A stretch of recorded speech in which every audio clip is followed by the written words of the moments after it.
Alright, yeah, you can hear me. So, yeah, what was I saying? So, I was on Gemini. Geminis are a little bit like, when it comes down to them, like I said, they're more youthful in the mind. Like, these polar opposites are a little bit more similar. They like to learn about things, but see, one thing about a Gemini is they'll learn it and then they'll get over it real quickly, right? Whereas a Sagittarius will go deep into something, right? They'll learn something deeply and they'll actually create a morality out of it and a philosophy. Gemini still do this, right? But however, it's more surface. It's more like I did a little skimming, and with my intellect, I came up with an overall idea. Like, however, Sagittarius will. I looked up the meaning of what that word is, and then I looked up the context of this word, and I understand what the truth of the matter is. Not my.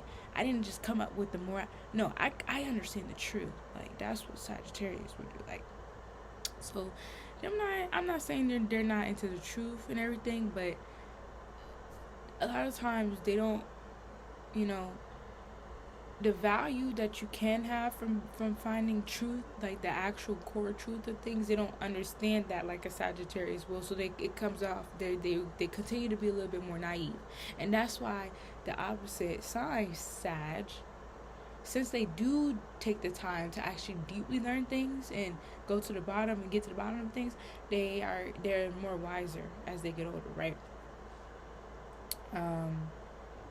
But that's why they run from cages so much.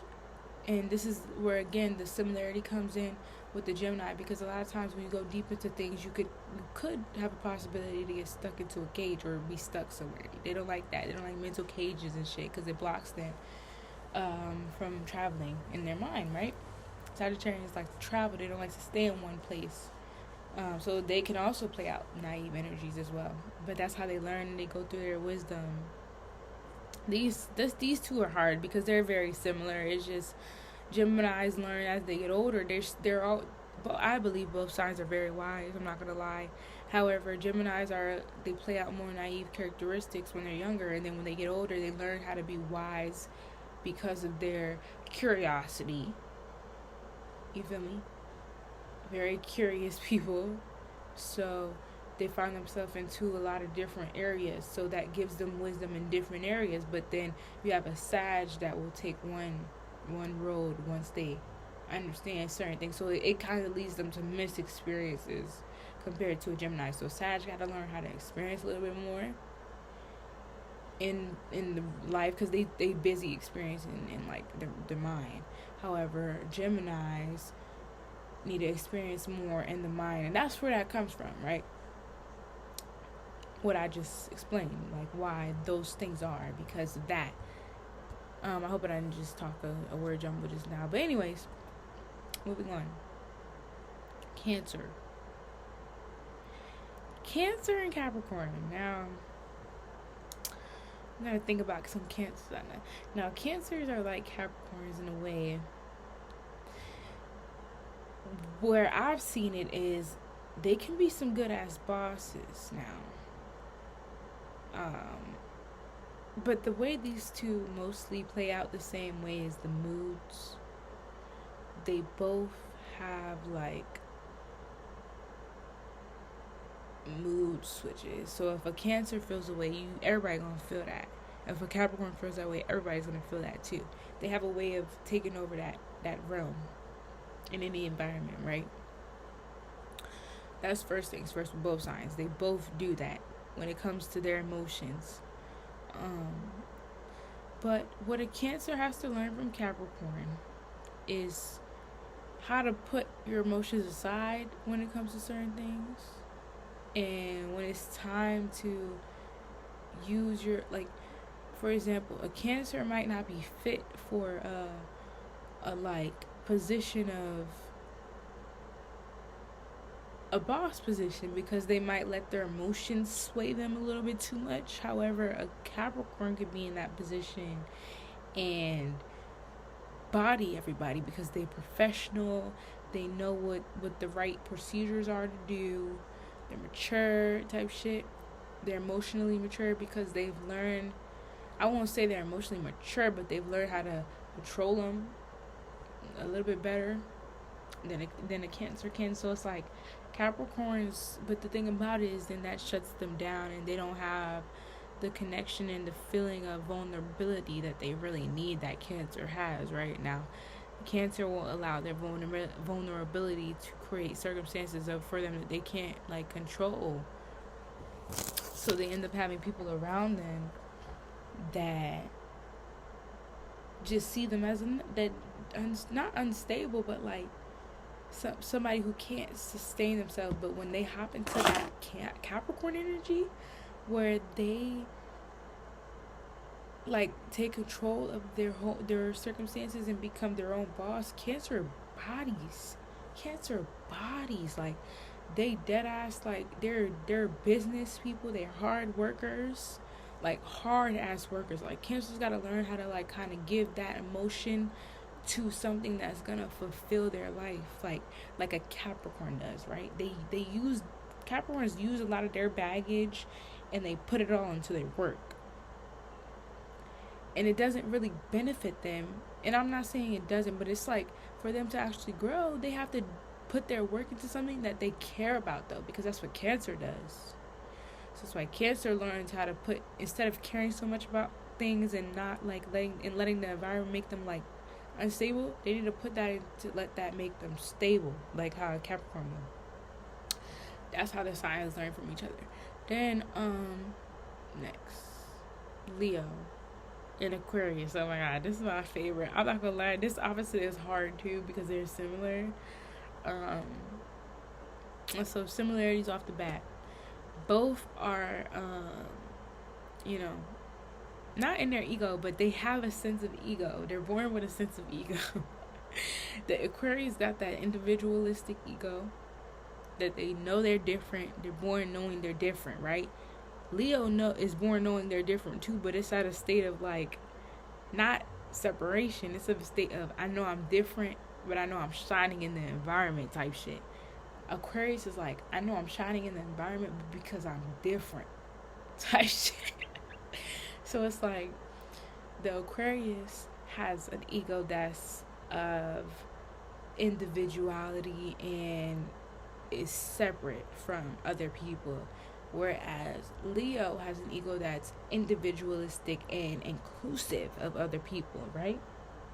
So why they get the saying that they feel like the world revolves around them type shit, right? Where Aquarius will feel like they revolve outside of the world. It's the same energies in two different sides. You feel what I'm saying? Now Aquarius has to learn how to get out of their own self-separation and learn from Leo to be open to including other people and cherishing other people's thought patterns, because it's an air sign.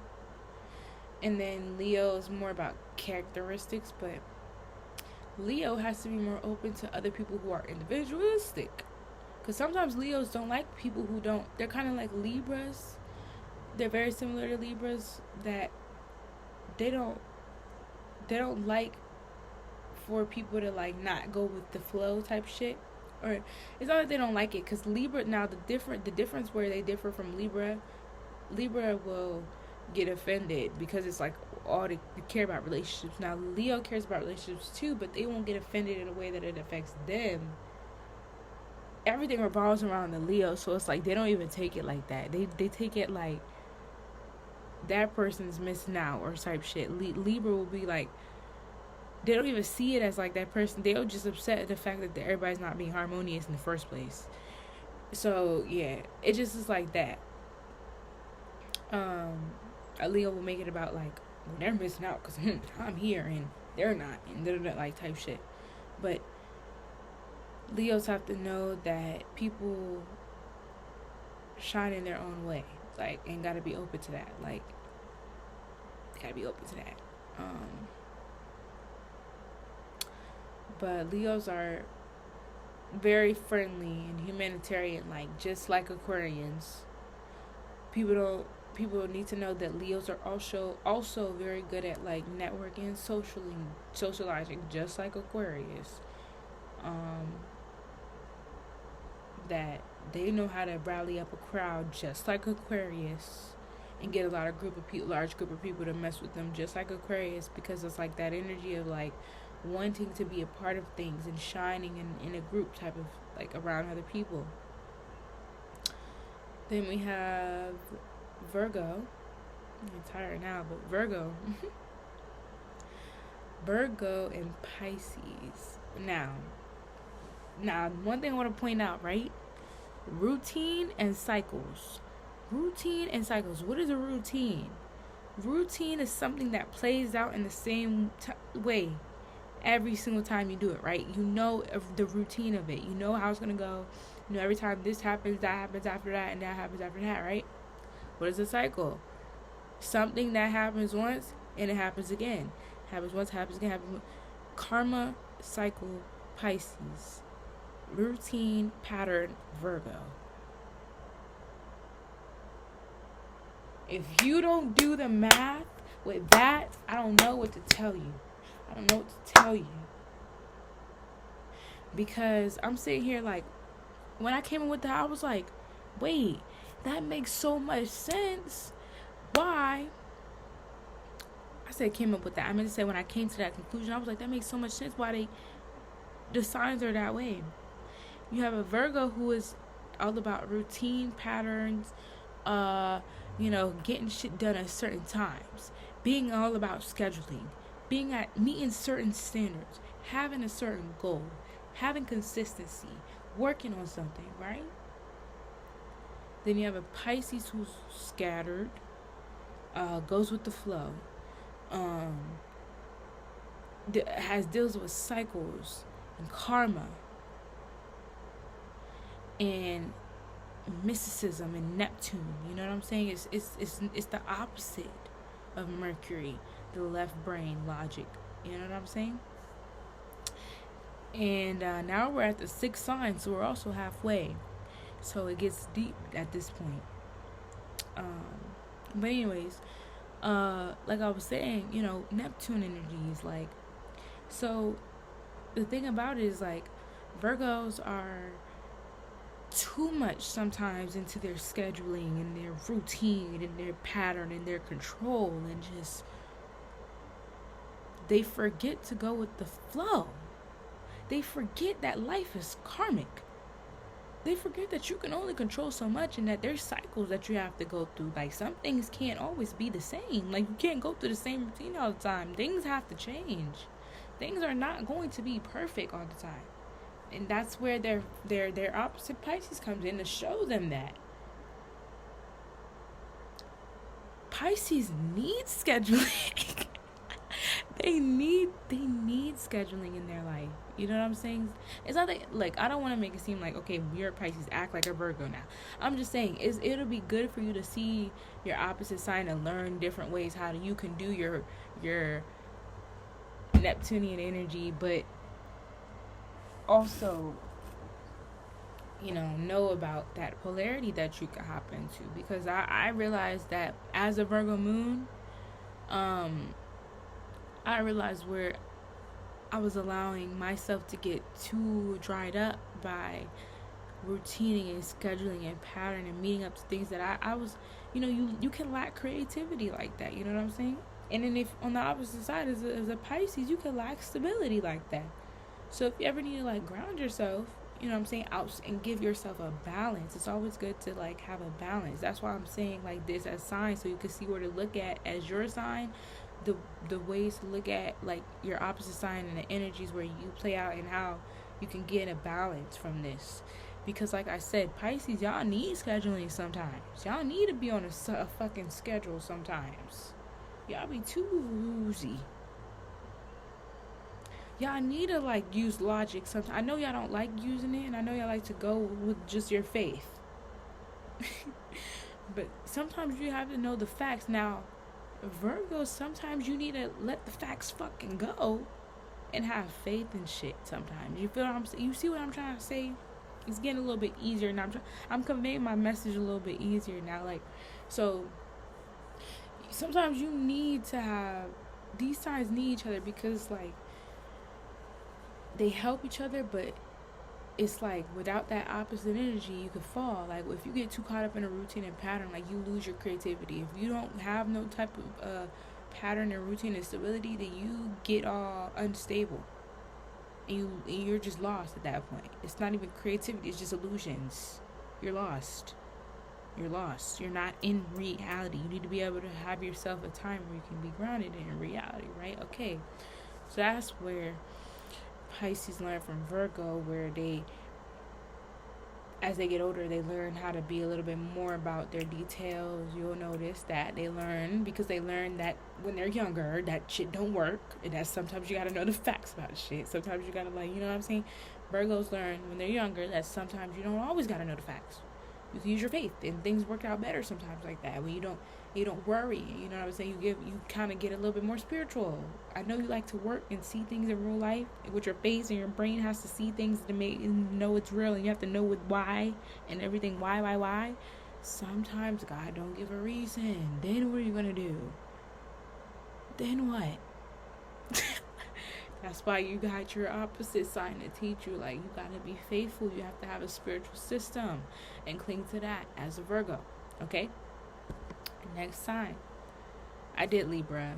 I think actually I don't even do none of them, right? Because I did all the opposite. So yeah, we done. That's good. I thought this video was gonna be longer, but I don't know. Most of this might have been rambling, but I know y'all, it was some stuff I said in there that you could help. I hope I said everything right, but there's no guaranteeing with me. I'm a Libra. I'm flunked. Shout out Fight Boss. Which is the reason why I'm making this video, because I don't know. I never really. I'm about to start rambling. I'm cutting this out. Shout out Fight Boss though. But like I said, yeah, this was just off the top of my head. Pretty much. Should I noticed from each sign? Air.